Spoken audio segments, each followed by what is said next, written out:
All right. I think we got it. Can you guys all hear me? Yeah? Awesome. Cool.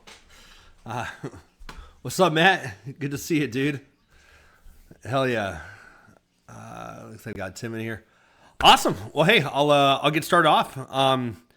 First off, just thank you guys for being here. I really do appreciate it. When I started Billion Dollar Contractor, my goal was just to create a company that helps people.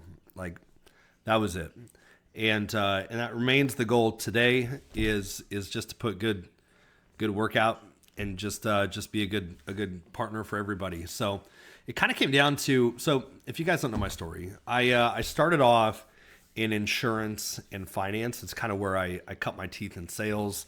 I did super great. I did super well, but I hated the product. It was really boring for me after a while, and I was going all over the place, traveling a bunch. My son was super young at the time, and I just quit my job. I was like, I don't want to do this anymore, and got into solar and loved it. Just absolutely loved like working with contractors and working with construction companies, and that company that I started off with way back when 15 years ago, it was a mortgage company that was selling solar to its mortgage customers. And they had this idea of like, hey, let's sell solar to our mortgage customers and see how it goes. And it did great. I was one of the very early employees. That company today is a company called GoodLeap. So if you guys know GoodLeap and their financing company, that's how they got into finances. They were a mortgage company way back when, and started selling solar to their mortgage customers. And then ultimately we got bought by Solar City. You know, I left with a couple of buddies. We went to one of our subcontractors and built a company called Solar for America, which was a several $100 million a year company.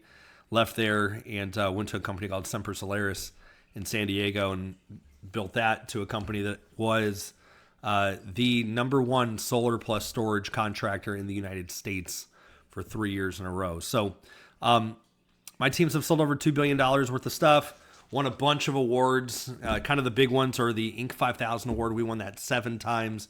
I should say at least 7 times. There's a lot of times I didn't document stuff down because I wasn't thinking about it at the time. Like I wasn't like building my resume to go start my own company back when. We're trying to grow companies. Won the Owens Corning Dealer of the Year award, or they call it a Top Performer award, for 3 years. Won the Samsung Fastest Growing HVAC Company award. Like I said, number one solar plus storage rooftop contractor in the United States for 3 years. So just lots of cool stuff, and just been part of some really great teams. And people that have been great mentors for me along the way. So I'm working like these great teams. I'm building these great companies, and we're just having a great time. And I remember going to this Owens Corning Platinum Conference and sitting there, and this is like the most elite roofing contractors in the country. And there's this company there. There's two people. It's like a guy and his cousin, and they own a top 1% roofing company. And it was really like my first eye-opening experience into like, most contractors are not great business people. And it's actually, we were building these great big companies, not because we were like phenomenal tradespeople, but we knew how to sell, we knew how to market, we knew how to put systems in place. And so many contractors struggled with that. And it'd be great if there was a place that people could go to that were like super great, awesome tradespeople, but maybe not like great business builders. And we could help them. We could help people build incredible contracting businesses. And that's what Billion Dollar Contractor is today. Our goal is to help build incredible contractors. And so one of my big goals for the company is let's go meet people where they're at and help them solve the problems that they're running into. In other words, like I could come up with all my theories in the world for how I think we can solve problems or the problems that you're running into.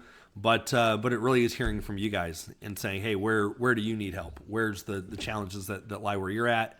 And I was watching Alex Hermosi come up with this YouTube video, and he started this new format for live streaming. And I was like, oh, that'd be so cool to do a live stream with a bunch of contractors on it. And we'll have them write in. They could write in with questions that they have and problems that they're running into, and just kind of break it down and help them out. So thank you. Thank you guys for being here. I'm super excited to go through it.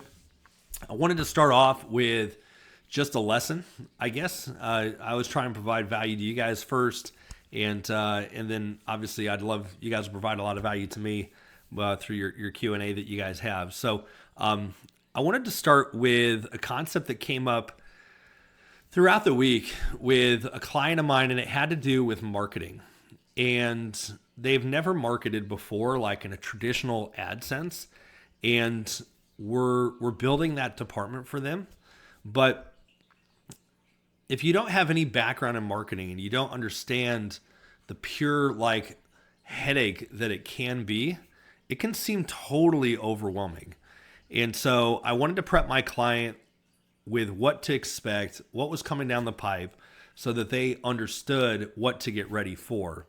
And I've been a part of marketing departments that have sold that, that have spent I've been a part of marketing departments that were $1 million a month in ad spend, $1 million a month. And you learn things pretty quick and you get used to big numbers at that size, but it scales all the way down. It's the same challenges you run into if you have $1,000 a month budget, you're going to run into if you have $1 million a month budget. So I want to break it down for you guys and make sure that you understand how it all works. So let me do this. Let me share my screen, and I'll go through and we'll start breaking down exactly how it works. So let me see here. All right, here we go. Let's see if we can make this a little wider for you guys.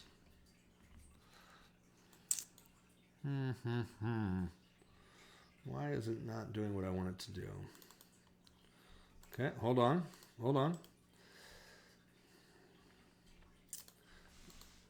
Let's see, why are we having issues here?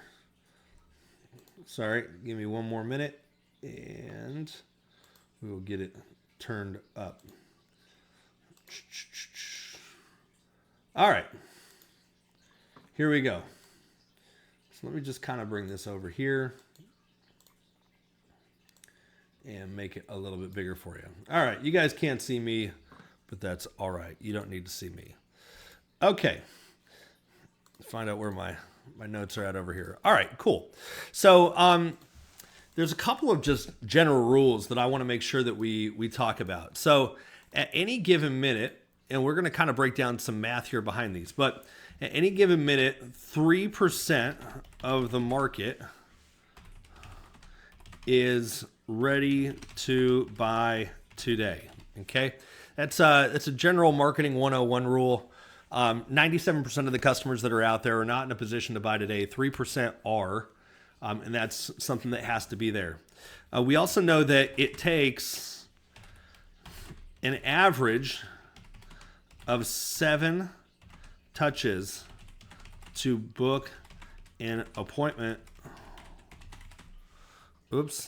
with a lead. You guys get this. Let's just go APT. How about that? APT with a lead. Okay. And then we know that people have to, we have to have close rates and things like that. So I had a guy, again, client of mine, he said, hey, my goal is I want to sell 10 jobs this month. And if we have a close rate of, let's say, 20%, I'm going to put some percents here. So let me mock this up. Let's say it's 20%. Then that means I need to sit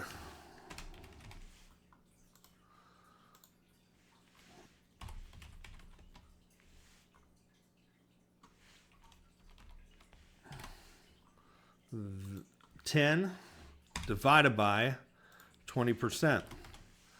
I need to sit 50 appointments to get 10 sales at a 20% close rate. Now, we also have what's called a sit rate.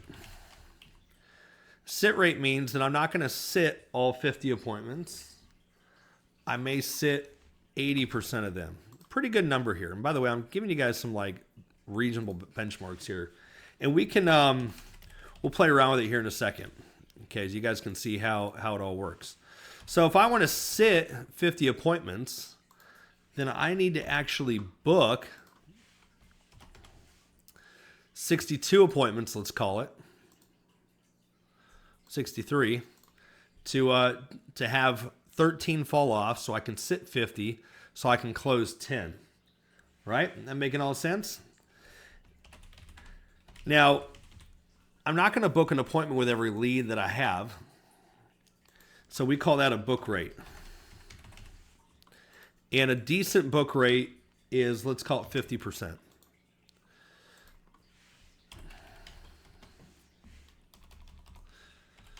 So what I need to do, if I want to book 63 appointments, I actually need to get 125 leads in the door. So 125 people need to come into my company so that I can book 63 appointments, so that 13 can no-show, but 50 show up, and I close 10. Pretty crazy, right? By the way,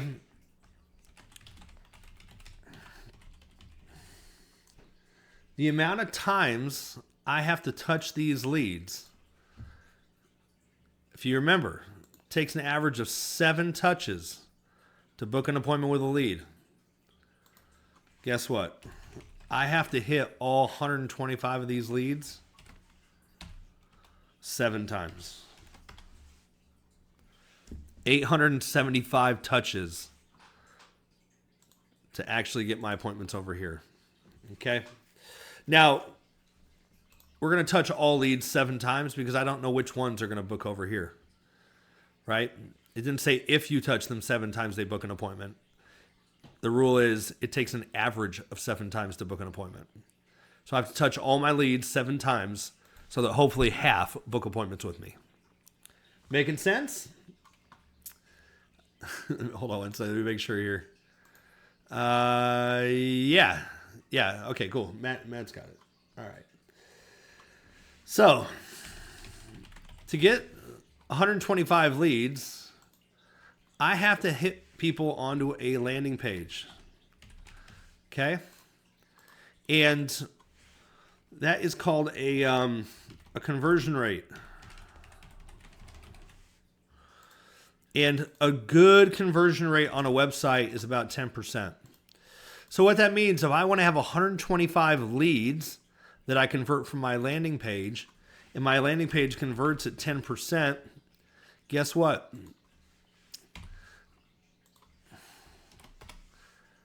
I need to have 1,250 people hit the landing page so I can generate 125 leads that I can then contact 875 times to book 63 appointments. Pretty crazy, right? Then finally, there's what's called click-through rate, CTR. And pretty much average is 3%. Why? Because 3% of the market's ready to buy today. Ready to buy today. Doesn't mean 3% of the market is buying today. It means they're even remotely interested in my product. So if 3% of the market is what I got to capture, and I need 100 or 1,250 people to be that,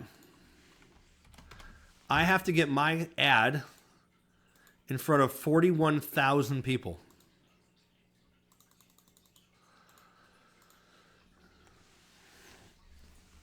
So think about that. 41,000 people have to see my ad so that 1,200 can go to a landing page so that 125 could actually become a lead. Those 125 leads, I have to reach out to 875 times to book 63 appointments so that 50 show up and I close 10.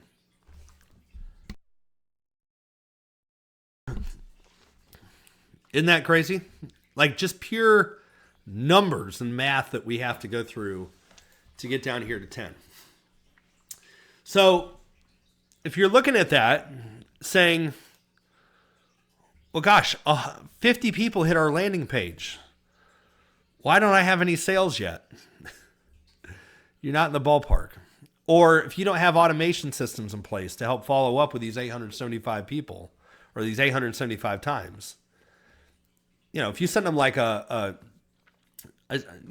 we call our leads once a week Cool. Going to take you on average 7 weeks to get those leads converted. You have to get them through faster, right? We need automation there. So our goal, and this is for cold marketing. One of the things we like about referrals is they come in like here, right? Like they've already gone through this big funnel up here, and now our leads here. Now we get appointments booked, close rates, and all that other stuff. One thing we've not talked about in here is trust. And how do we get close rates and things like that up? And that comes down to looking the part and doing the right things. Okay. So if you are running marketing today, let me minimize this up a little bit. If you are running marketing today, or you want to run marketing, these are the things that you need to realize, is that it just takes a tremendous amount of brute strength and volume, like sheer volume, to get the things that you want to over here. It also takes time to play out. Like in a perfect world, we'd drop 41,000 pieces of content today. 1,200 people would hit the website today. We'd reach out to them 7 times today. But that doesn't happen, right? Also, we could get 10 sales. By the way, if you want 30 sales, you got to get 125,000 views over here. You need 2,600 touches here. And so this is where things like, let me get rid of this screen share real quick.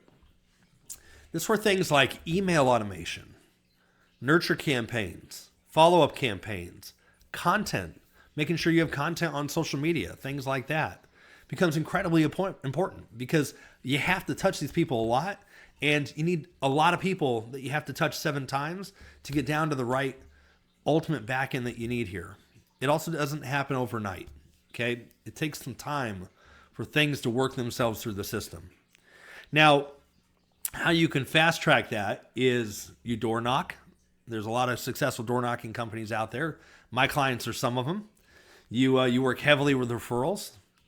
But the challenges there is it's just manual. Like the trade-off you get for not having to deal with 125,000 people is you have to go knock on 200 doors. And that has its own cost as well. So we either pay with our money or we pay with our time. In some cases we pay with both. But the biggest companies out there, the ones that crush it, are either doing heavy door knocking with a lot of people, or they're doing heavy marketing and understanding that those metrics have to play out. Now, as you can imagine, if you don't have follow-up systems, it takes you forever. If you don't have a website that converts at 10%, it's going to, the numbers multiply. If you don't have a good close rate of 20%, if you don't have a good booking rate. So one of the things that we do with all of our contractors is we start with going through core metrics. And this is why.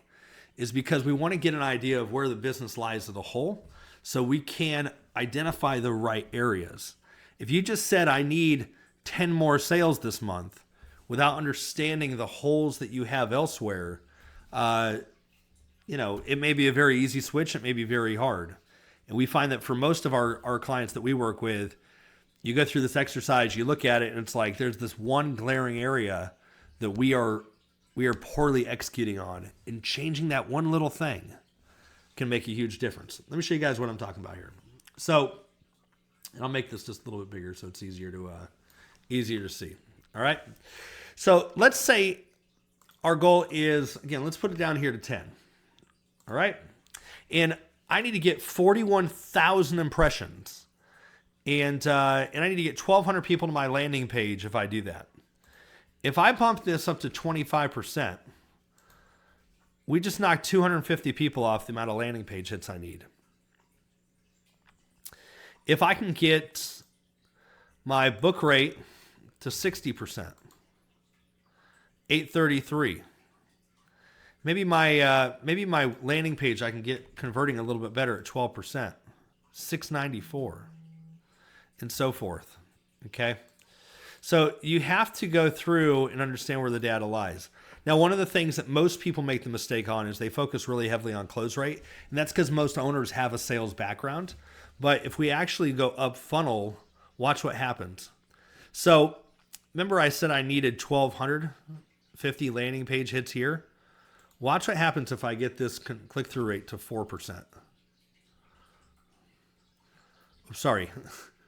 The impressions here change, right? I didn't need 41,000. I need 31,000.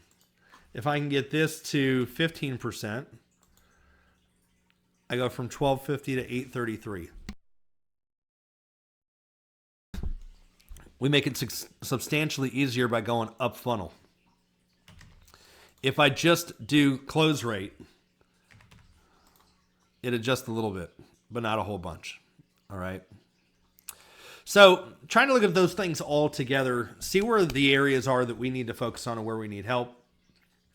And again, if you've never run marketing before, just take your time. It's just a math question for you. Okay. And help break it down and make it simple for you to do so.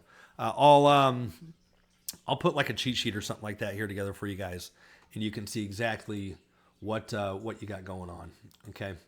All right. Cool. Hopefully that made sense. Paul asked, where would I focus? Where would you recommend focusing on first? I recommend focusing top of funnel. So see if your ads are converting.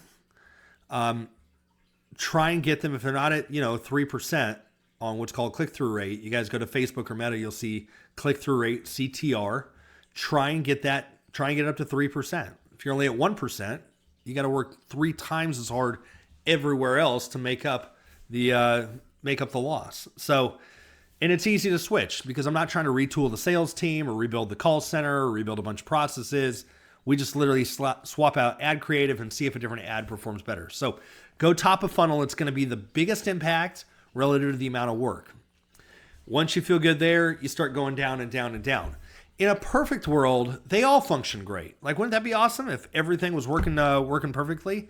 But the reality is that you just only have certain things that you can focus on. And if you try and change it all at once, you're actually going to do more harm than you are good, because you don't know if the change helped or hurt, or if it was something else that helped or hurt, because you're doing too much all at the same time. Okay. So pick one thing, change it up, see how it goes. All right. All right. Let's see. Let's get some questions here real quick. Why not? So looks like we got Carlos from Phoenix. So Carlos says, I've been running a solar company for the last 7 years. Every time a homeowner asks about roofing, I just tell them to go find a roofer. I don't want the liability, and it feels safer to stay in my lane. Hey, Carlos, do what you want to do. Okay. You don't need to get into roofing. And if you've been running a successful solar company for 7 years, then kudos to you, man. That's great. I would say most solar companies are getting into roofing, and there's actually a lot of roofing companies getting into solar. And so what you think today is helping you is actually about to hurt you pretty hard. And the reasons are pretty clear. Solar is becoming harder every day. Every day, the customer with a big bill, the customer with the perfect credit, the customer had all those things going on that hadn't gone solar yet. They just get harder and harder to find, because if you had an $800 power bill with an $800 FICO score or 800 FICO, you've probably already heard the solar pitch, and you probably have already gone solar.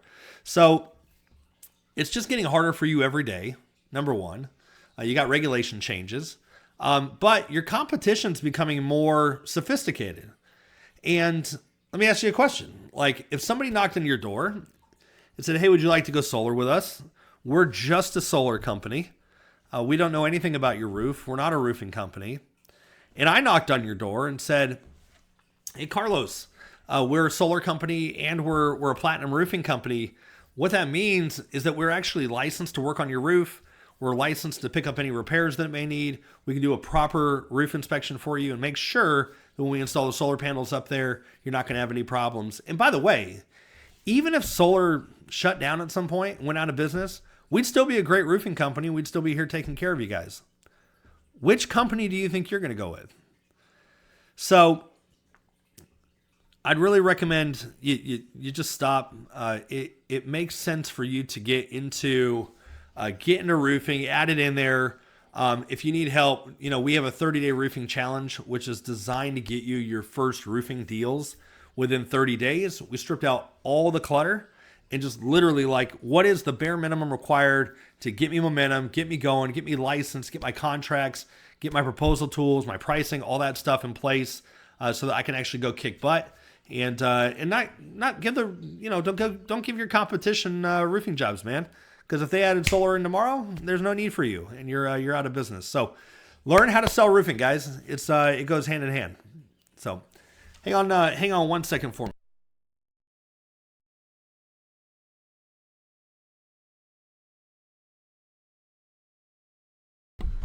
All right, I'm back. My dog kicked open my office door, and I want to make sure my daughter doesn't come in screaming here. So. All right, Carlos. Yeah, good job, dude. Yeah, go to $1billiondollarcontractor.com. You'll see the 30-day roofing challenge. Should be right up top. Just go check it out, and we've got it all there for you. All right, Megan from Dallas.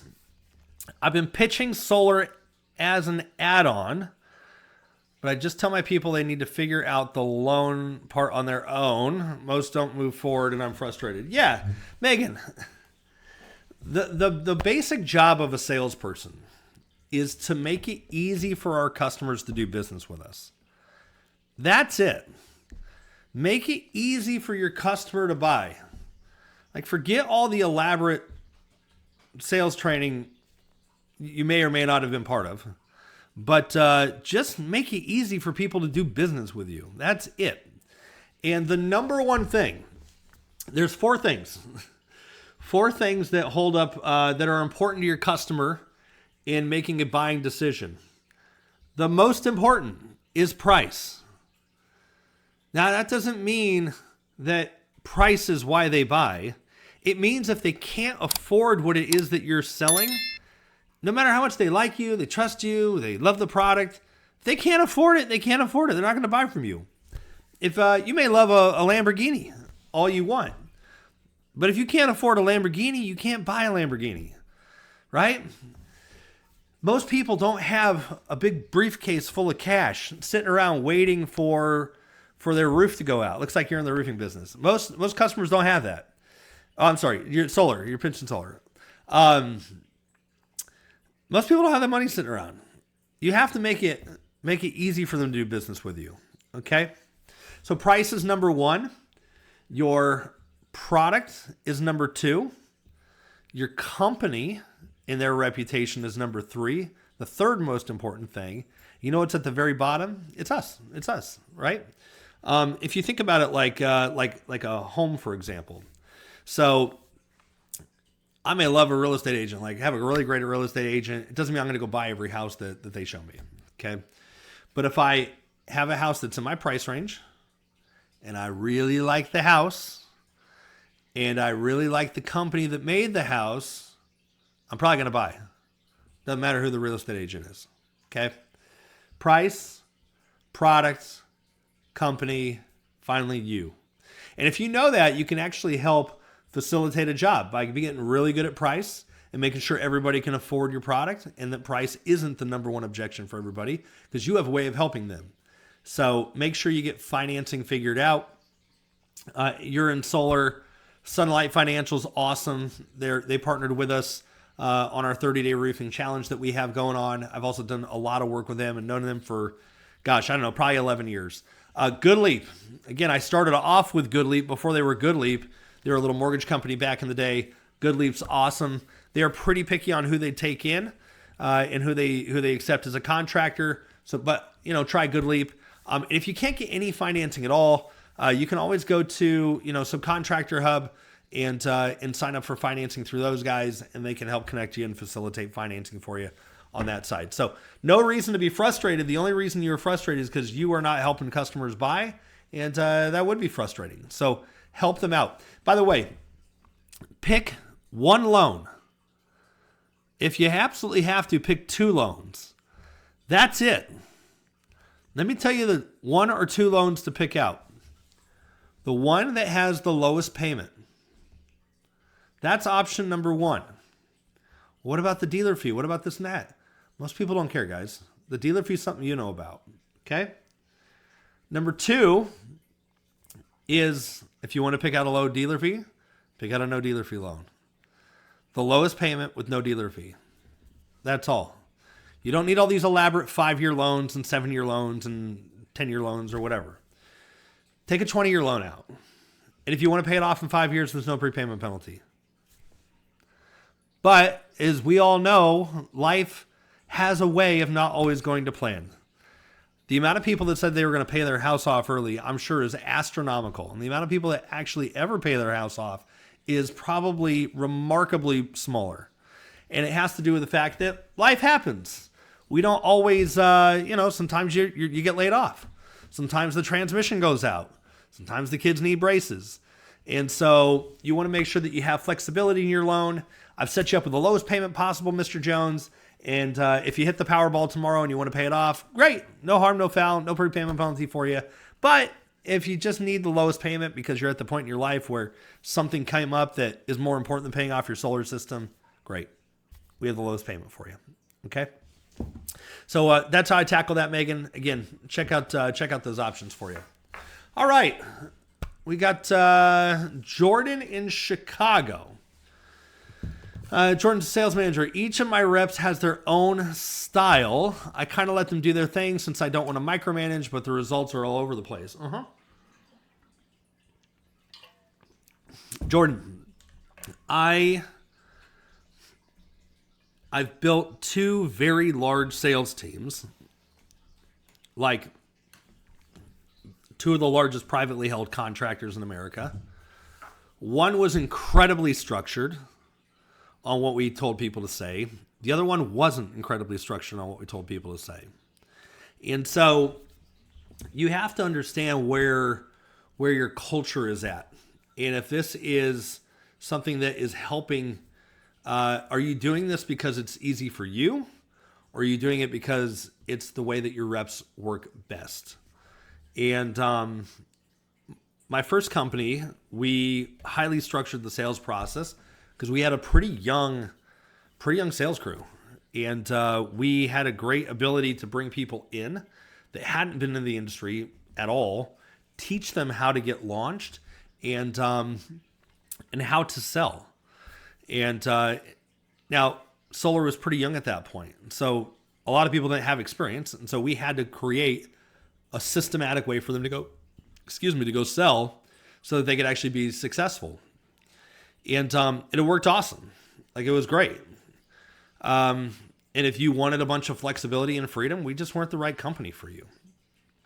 My second company had a much more established, mature, I think our average tenure in the industry was something like 8 years. These people didn't need a highly structured sales process. Now, it doesn't mean we didn't manage them or we didn't have sales process at all. It just looked totally different. So let me walk you through the differences there. And by the way, I think the industry is going to start coming back to structured from non-structured. And the reason I say that is that there's so many new products today.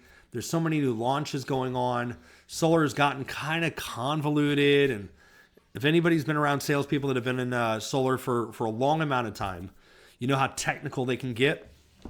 And most of the market just doesn't care.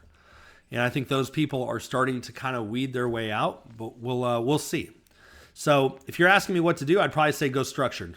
And I think overall it's going to help you build a better company. If you want to stay unstructured, then what you do is you structure and build sales process as a whole that supports people that have their own way of doing things. And what that means is that we actually manage through a CRM.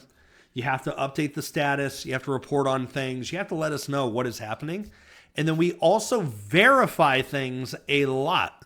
So one of the things you can implement immediately is a customer call. And this is so great. A couple days after the appointment, you can do it at 2 days, 3 days. You can do it the next day, whatever you want to do. Somebody that's not the sales rep calls the customer Could be you. So Jordan, this may be you, buddy. You call the customer. You say, hey, my name's Jordan. You had an appointment with Steve yesterday, whenever it was, and looks like he came out to your house at 123 Main Street. Hey, I was just calling to make sure that he showed up, took good care of you guys, and see if there's any, if you had any questions for us. They're like, oh, Steve came out and he was great and amazing. Sometimes they're like, Steve never showed up. You got a different problem there. Or Steve showed up and started telling me about, how he's selling timeshares now and asked me if I wanted to buy a timeshare. I was kind of confused. You learn all kinds of stuff. The problem most companies have is they don't do that. They just send their reps out. They trust that they're doing whatever they need to do. And, and the results are mixed. So a couple of things happen when you do that follow-up call. Number one is you learn real quick about your customer, what their experience was, if they're happy, if they're not happy, if it felt like it was disorganized or organized or whatever, and let that be your guide. If you talk to every customer and they're like, man, you guys crushed it, 10 out of 10. Loved the rep, loved the process. He explained everything and broke it down for me. I don't need to change that. It's not a hindrance to what I'm doing. But if I talk to every customer and they're like, yeah, it's not too good, then I know I got a challenge there. Number two, it creates accountability. Your reps are going to know you're calling after the appointment. You tell them, I'm going to call all your appointments after you talk to them. And they don't try and steal from you. They don't try and lie. They don't try and cheat because they know they're going to get caught real quick. And so you kind of like incentivize good behavior that way to begin with. Okay. Now, results are all over the place. Sales, in my experience, and some of you may disagree here, but hold on one sec. Sorry, I'm like getting over a little chest cold. So results are all over the place. You can either manage by outputs or inputs. I prefer to manage by output. And again, everybody has their own take here. I'm not trying to tell you anybody else is wrong, but let me tell you why I think mine's right. So when I was going back to my journey, when I was part of Solar City, we got bought by Solar City. Paramount got bought for $120 million. We rolled into Solar City and they had hundreds of salespeople. And they had a very input-driven way of measuring salespeople. And they would measure your talk time, how many calls you made, all these things, how late you were there, all these input-driven inputs, I guess, that trying to systematize results. And here's what happened. All the good people left. Because A players don't want to be micromanaged. A players don't want to have that happen. That's why I left. And we want to get measured on output. And what would happen, I remember this meeting one time, I was like at, 10 deals for the month or whatever. And this guy was getting an applause for like 2 deals a month. Like he was winning like an award. And it's like, well, wait a second here. I'm at 10, he's at 2. Isn't that what matters? Like results? And so ever since then, I just made a commitment that I was gonna manage by output, not input. I appreciate that somebody's working their butt off, but at the end of the day, sales is a scoreboard sport. So the fact that results are all over the place, number one, is always something you're going to deal with in some capacity, but it's also just a sign of you as a leader and saying, hey, am I going to allow low performers to be a part of my team? And if the answer is yes, you're going to have low performers on your team. If the answer is no, then you need to get hiring and get training and get onboarding some new folks so that you can let the people move on that aren't being successful and put more time and effort into the people that are being successful. All right. Thank you, Jordan. Hopefully that was helpful for you, buddy. Oh, by the way, I got a water bottle. I drink so much water now. Like, just absolutely pound it. So, all right. Anthony in Philadelphia. We are, let's see. I don't know what line of work you are in, but he says we're stuck at 600K. And my plan is just to sell harder, push more jobs through, and hopefully crack 1 million next year. Looks like you're in roofing. Okay, cool. Hey, yeah, great job, dude. You're at 600 grand, man. It sucks to hear that you're stuck at 600 grand, but look, if an easy way to do it, just grind through, man. Get to your $1 million next year. Just pure brute force will get you there. All right. And if that's your core thing, is you're just gonna be the hammer all the time, awesome, dude. Go for it. There will reach a point where you can't work any harder, and you're gonna have to work smart to expand beyond that. But you can absolutely just be a bulldozer as much as you want. Now, what I would recommend you do is kind of the exercise we did earlier, where you go through and just start breaking down your metrics. What are the things that you're doing well? What are the things that you're not doing well? Because one of the things we see all the time, and this is it's like every client that we work with, is the difference between 600 grand and $1 million, whatever that number is for you. It usually isn't about working harder. It's usually not about more customers or running more ads or getting more leads. It's little inefficiencies all across the way. And it's really easy to get from 600K to $1 million if you just change a couple things. I'll give you an example. I had a client of mine, they're out of Minnesota, and we were talking about profitability. And he's like, I need more sales so I can make more money. And I was like, oh, okay, cool. Like let's see the data. And so we had him fill out what we call a scorecard. And the scorecard basically is just a high level capture of important key metrics in the company, so we can see where we're hitting, where we're missing, what's going on.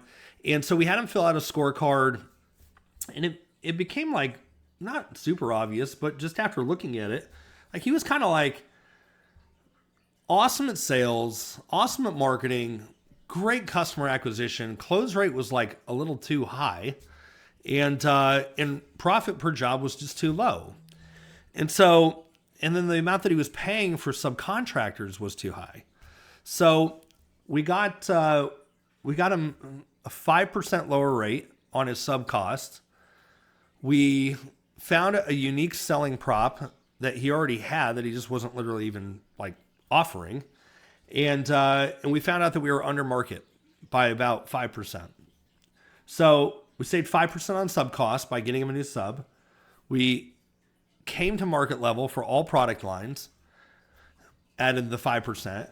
And then we actually added another 5% because we found out that we actually were above market in our offer, and he was selling at a market rate. This could be things like a platinum warranty or speedy service or maintenance plans or premium equipment, whatever it may be for you. And so for Matt, we raised prices 15%. We raised them 10%, but saved 5% on the sub cost, which means basically we just padded 15% more margin into the company. And when your margin his margin was like at 20% to begin with, and you go from 20 to 35, you almost double the profitability of the company. Like we almost double Matt's income, making a couple of very minor changes. And none of them required him doubling anything. Like we didn't double the sales team. We didn't double the ad spend. We didn't double, our conversion rates or anything like that. We literally just looked at a couple of areas that we could make those tweaks and turn the knobs. And, he's probably going to make another, 700 grand this year. Just changing a couple little things that were like free. And so those are my favorite kind of changes. They're super easy to implement. There's no risk. And it's just pure padding to the bottom line. So anyways, we got another plan to take it up another 5. And so we'll double his income, which would be cool. right? So anyways, think outside the box. So you don't have to just solve it with a hammer all the time. Normally, and I can almost guarantee if you're stuck at 600K, you're trying to get to $1 million, there's almost guaranteed something in your process and systems that that you could do more efficiently to help you get over the hump. All right, cool. Thank you. Thanks, Anthony. Appreciate the question. All right, Linda, good old San Diego. Love San Diego. That's where my last company was out of. All right, Linda says, I want to sell in a couple years, but I still personally run all the sales meetings and operations calls. Buyers will see that I'm the glue holding it all together, but that's fine, right?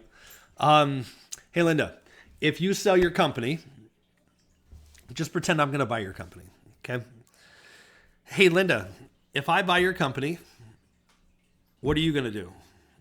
Well, I'd like to retire. Awesome. So Linda won't work here anymore. What does this company look like without Linda? Well, nobody does the sales meetings. Nobody does the operations. Nobody pays the bills. Nobody does the payroll. Linda gets all our referrals.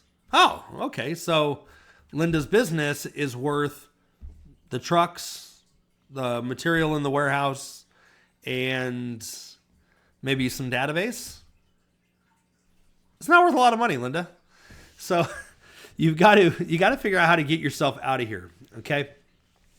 Very few people can run sales and operations at the same time and do it effectively. So my recommendation for you is pick which one you are better at and just really be honest with yourself. Like, which one do you look at every day and you're like, I can't wait to go talk to sales. Love my sales team. They're the best. Or I don't understand how sales sells anything, but they got to sell. But I love operations side. Pick your core competency and get help in the other area. Start there. That's going to free up a massive amount of time for you so that you can work on replacing and putting key people into the other places. You don't need, you live in San Diego. You live in an expensive part of America. A lot of these jobs don't need to be handled in San Diego. You can either offshore them. They can be remote. If you want them all there in San Diego too, that's fine. There's a lot of great people there, but you don't need to do it. So come up with a list. What are the things that you love doing? What are the things you hate doing? Start getting those off your plate. And a great way to train people is just do a Loom video. So just document yourself doing the activity. If the activity is, I had an owner that was ordering like office supplies. And I was like, oh my gosh, dude, document office supplies, like how you go through this process. Get it to somebody else, have them deal with it. They have a full-time like office admin, have them make that part of their job duties. And then it comes to you for approval. You basically approve things. So yeah, Linda, you got to work yourself out of that position and just start slow. Start with the stuff you hate. It's not your core competency. Get somebody else in there that it is their core competency.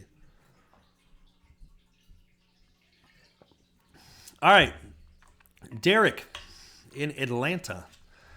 I'm putting a little money into Google Ads, a little into door knocking, and I hired a buddy to run Facebook for me. I figure if I try everything, something will stick.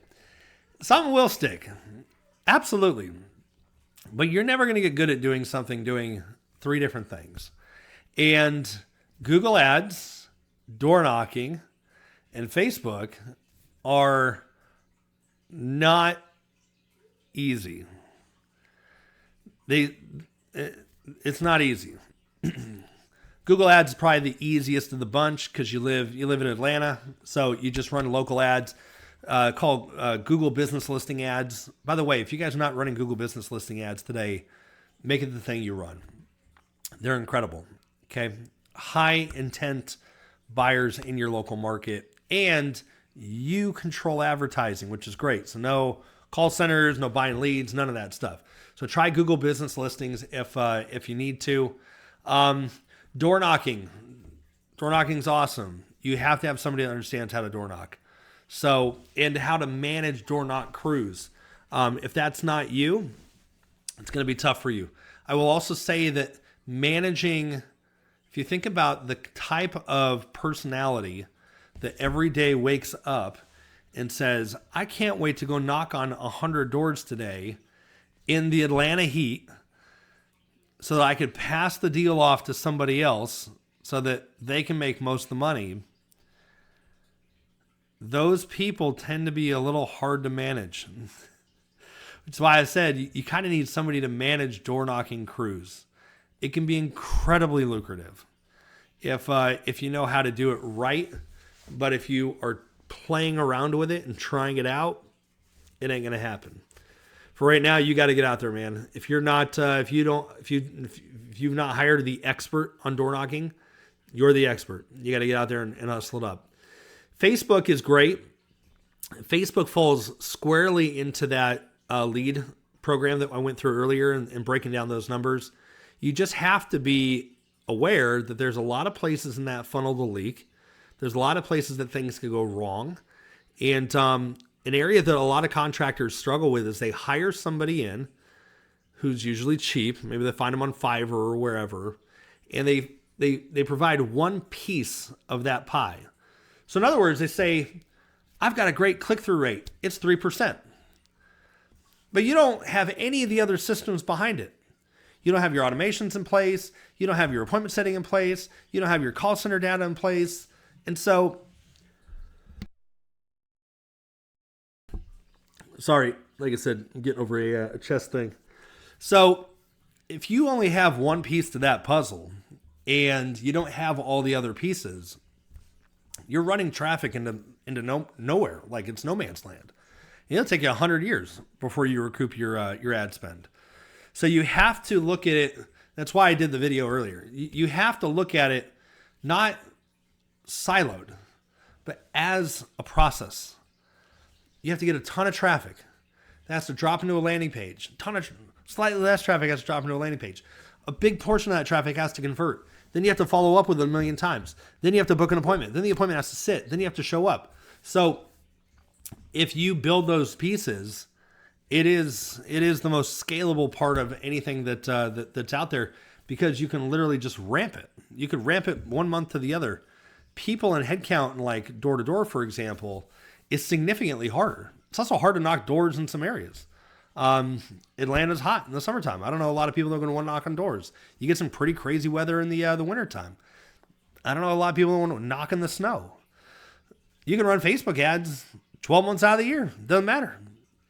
So, but it is more complex. You have to have all those pieces together. So make sure you get there. But here's what I'd recommend for you, unless you're dealing with some crazy budget.